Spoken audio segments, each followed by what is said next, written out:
Good evening, students, and today I am going to discuss about hydrophytes and hydrophytes general characters. I mean the morphological characters of hydrophytes and the anatomical characters of hydrophytes.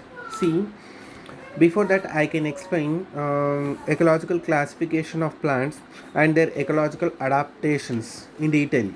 Okay, and according to warming scientists, the plants are classified into mainly three different type of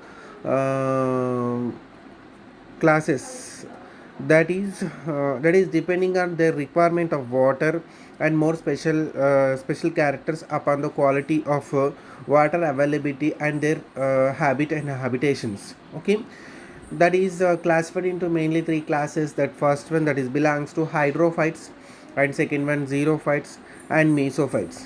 Is it clear? So hydrophytes is nothing but um,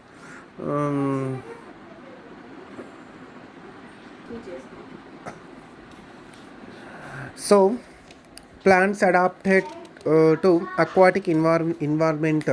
Either the plants which are growing in the in the water condition, either moisture condition, that is belongs to hydrophytic plants. Then second one, that is the xerophytes. Xerophytes is nothing but these plants which are growing dry and drought condition, especially the deficiency of water conditions. It means this is adapted to grow in dry lands where water content is low. It is called as xerophytes. And mesophytes, the plants adapted to grow on land with moderate supply of water, are called as mesophytes. Okay, next one. Now I am going to in deep discussion about hydrophytes.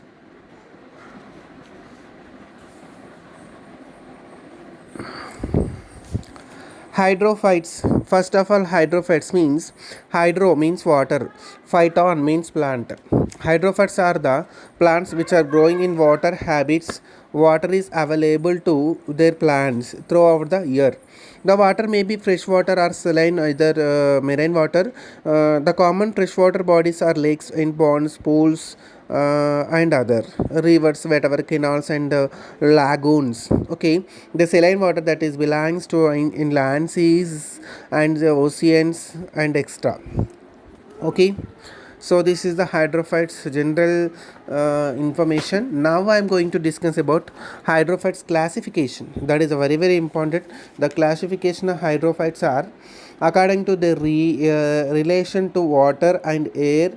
The hydrophytes are grouped into the following categories. Then first one, I'll go with free floating hydrophytes. Can I show the slide on this? The first one, this is called as free floating hydrophytes. Okay, these plants float freely on the surface of water but not are rooted in the mud. Is it clear? These plants grow in large number in the ponds and pools. Leaves in some forms are very minute, while on other they are quite large. The best example for free floating hydrophytes, that is Ulfia, Lemna, Azolla, Icarnia, Pistia and Trapa. These are all belongs to free floating hydrophytes.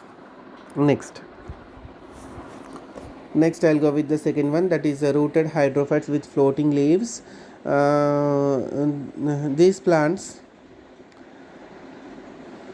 are rooted in the muddy substrate of ponds, rivers, whatever may lakes, but their leaves and flowering shoots float on the water surface due to the presence of long petioles and pedicles.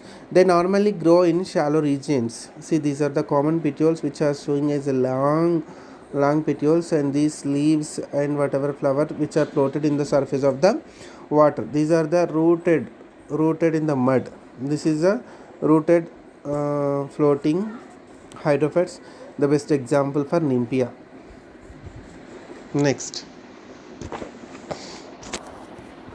Next I'll go with third one, that is submerged floating hydrophytes. These plants grow below the water surface and have to contact with air. They are restricted to shallow regions where the plants can get adequate supply of light.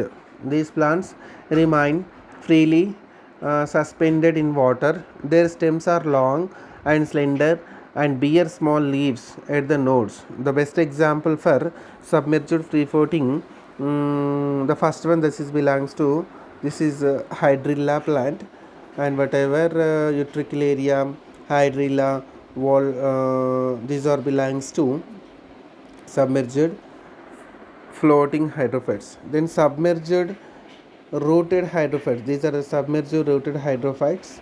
See, these plants also grow entirely underwater. Such plants are attached at the bottom of ponds, lakes, and other water resources. The plants bear tubers, stem, comb like, with long leaves, which are narrow and ribbon shaped. That is the best example, Vallisneria. So these are the rooted, and the leaves which are modified as ribbon shaped structure. These Vallisneria we can observe pollination type, that is a very important for hydrophily pollination. Next, I'll go with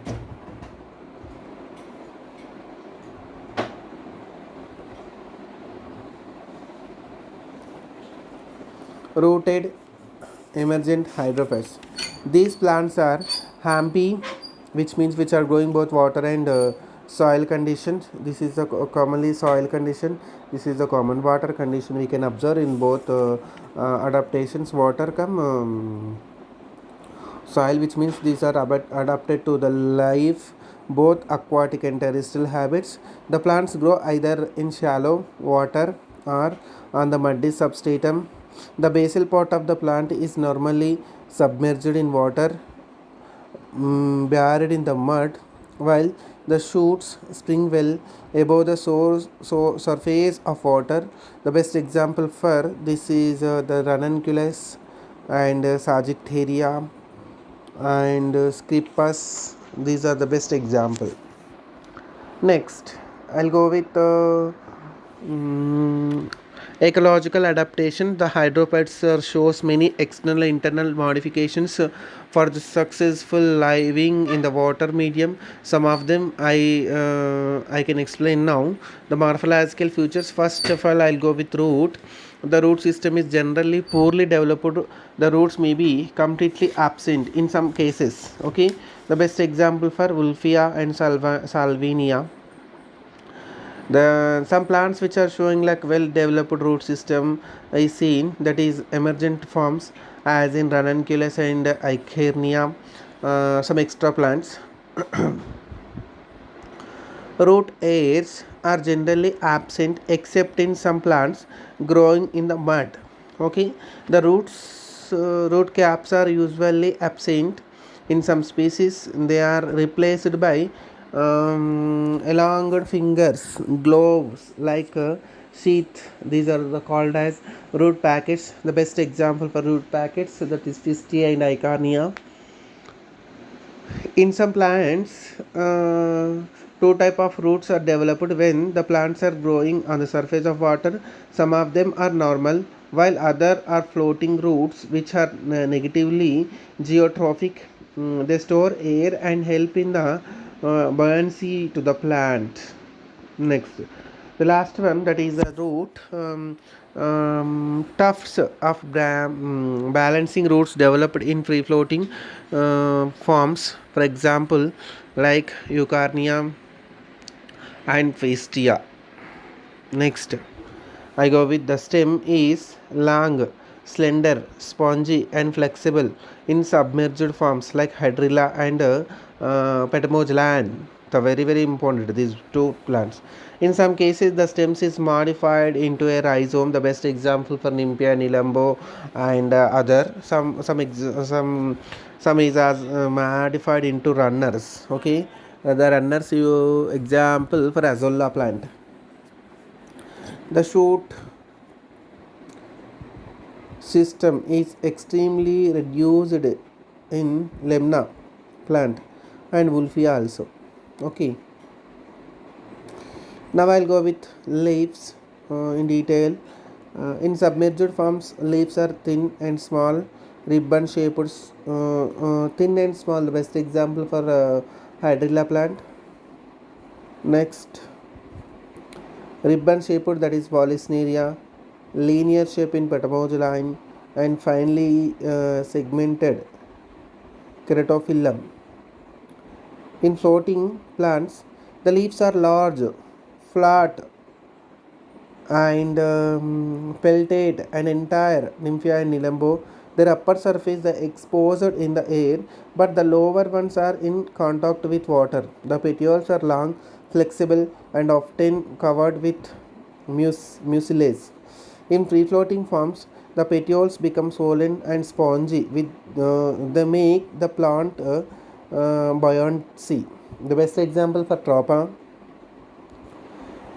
we can see heterophyllae, that means which are showing two different type of plants or more than one type of leaves is quite common in partially submerged plants. The best example, Sagittaria, Ranunculus, Lemonifolia, and Salvia, Azolla, and extra. In this case, the submerged leaves are linear, ribbon shaped, and highly dissected. The floating and aerial leaves are entire, reduced, or lobed. The regions of the occurrence of heterophilous, I mean the changes in the habit. See, the changes in nutritional structure, like environmental conditions like light, whatever gases like carbon dioxide and extra. Next, I'll go with hydrophytes of reproduction.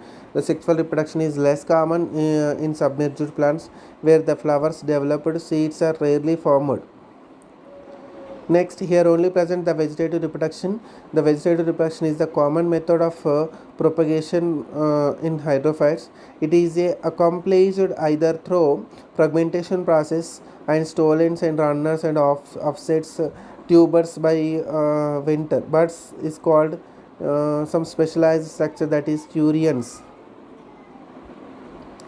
This is a reproduction, which means overally the hydrophytes we can observe only vegetative reproduction, not at asexual and sexual. Both sexual and asexual is completely absent here. Rare cases only sexual represent. That is best example for submerged plants.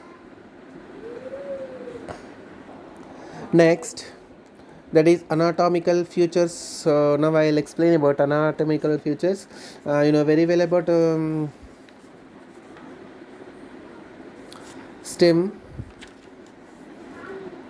So I'll go with the stem anatomical characters, especially in hydrilla stem. Here we can observe both epidermis and cortex region and inner side of the stele. The cuticle is completely absent in the submerged forms. If present, is thin and poorly developed, as in emergent forms. See, epidermis is a usually single layered, which is having only single layered. It is not a protective layer, that means the cuticle is completely absent, but it functions mainly as an absorptive tissue. The stomata is completely absent. Even if present, they are not functionalized in submerged regions. See, some free floating leaves, the stomata are present only on the upper surface. Okay, the parenchyma is well developed in the submerged leaves and stem. The air chambers are filled with respiratory and other gases and moisture. The air chambers are separated by cross septa. It is called as diaphragms.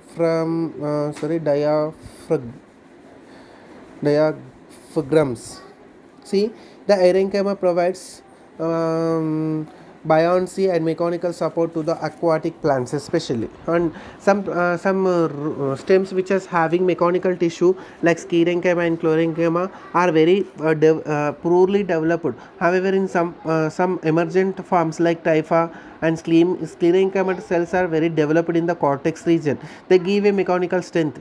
Branched sclerites and idioblast occur in nymphia and related plants provided to support. Okay, and next, Vascular tissues are poorly developed, which means the xylem and phloem is completely absent. So, I mean, indirectly, that is a very poor developed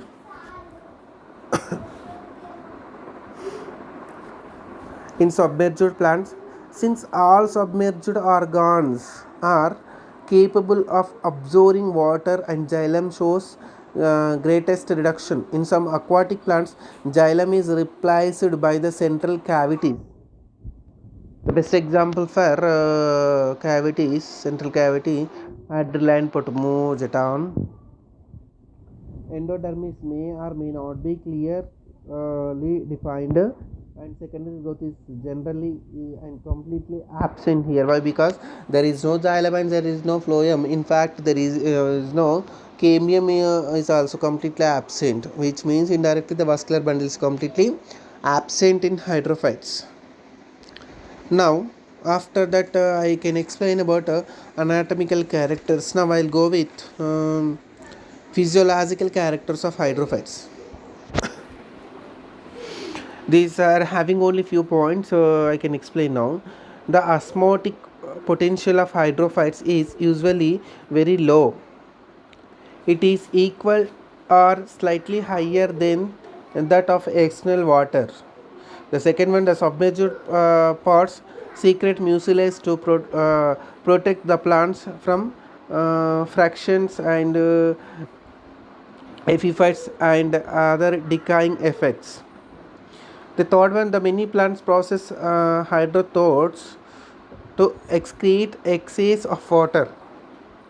The stored gases is parenchyma are useful for metabolic use and for strength.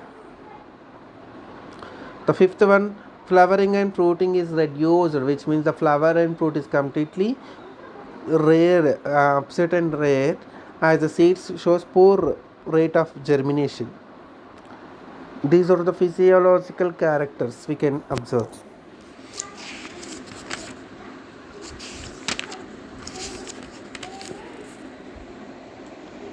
Okay. Now, outline I can explain now. Overly, today I have to explain about hydrophytes, especially. Before that, I can explain ecological classification of plants and their ecological adaptation in details. That means depend upon their water requirements, more especially upon the quality of water availability in their habits and habitats. The plants are divided into three ecological communities or classes. They are first one hydrophytes and xerophytes and mesophytes. This classification is classified by warming scientists. The hydrophytes, I'll give a definition. Hydrophytes means the plants adapted to aquatic environment. It is called as hydrophytes.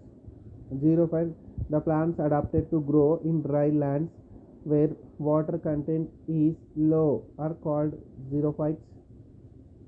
The mesophytes, which means the plants adapted to grow on land with moderate supply of water, are called as mesophytes.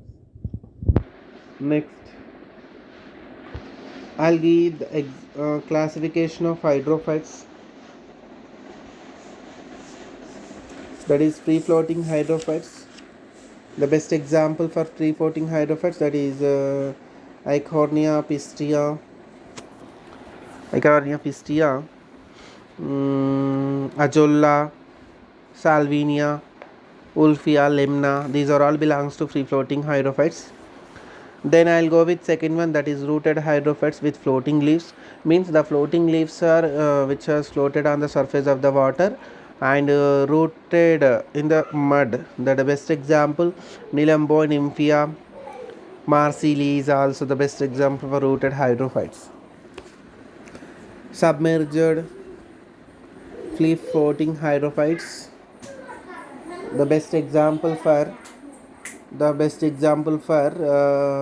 submerged free floating hydrophytes, that is Hydrilla,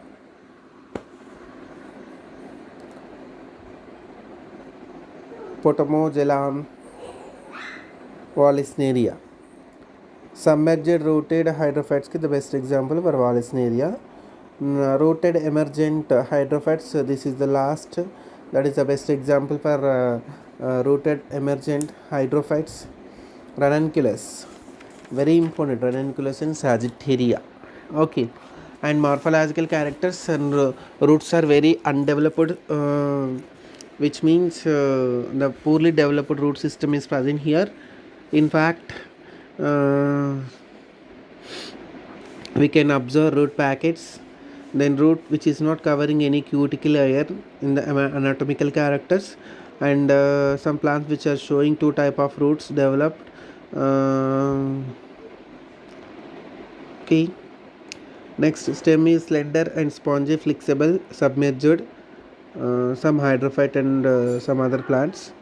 Some plants which is the stem is modified as rhizome, that is nymphaea. Next, the shoot is reduced. Some plants, that is lemma. Leaves are thin, small, and ribbon shaped, liner, and other. Next one,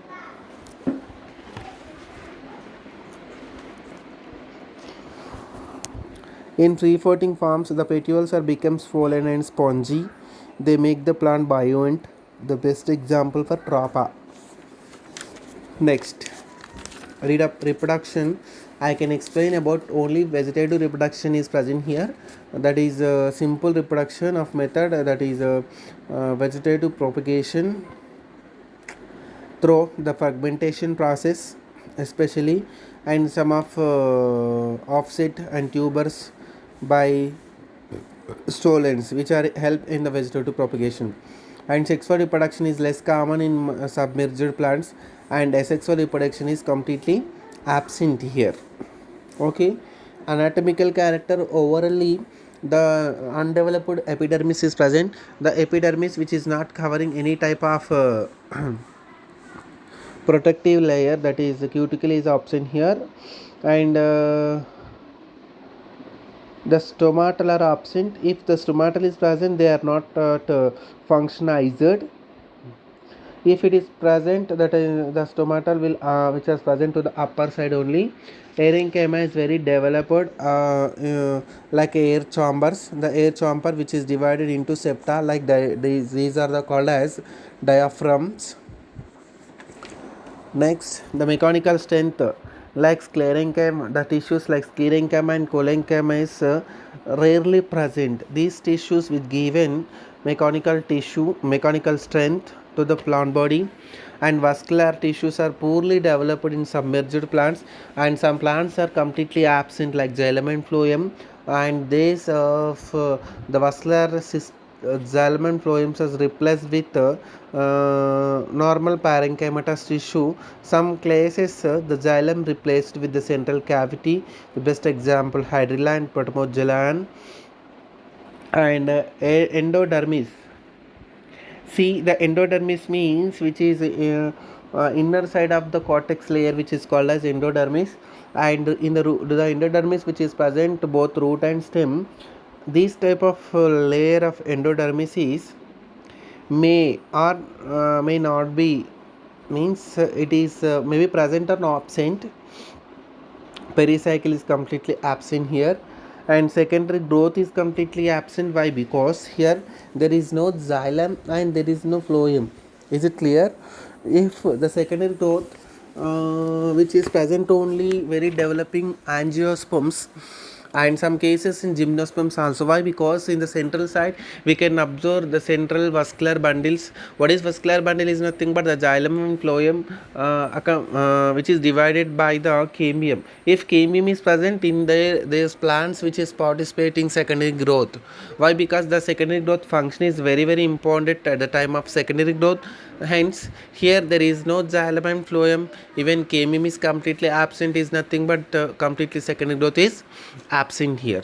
Then after that I'll explain some physiological characters also here. The hydrophytes usually osmotic potential is very low. It is equal to slightly higher than the external water, and the submerged pods secrete mucilage to protect the plants from the epiphytes and decaying effects.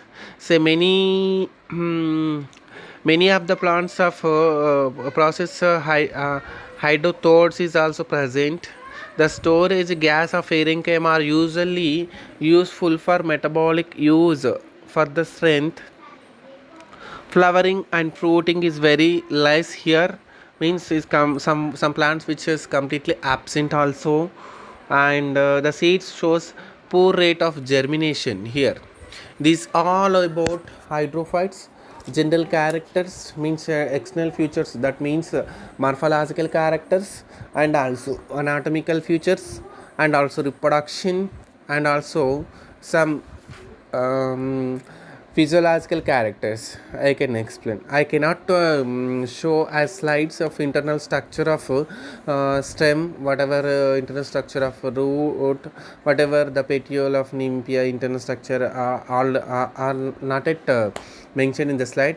I can show only external features on the slides. Okay, okay, students. Thank you, one and all.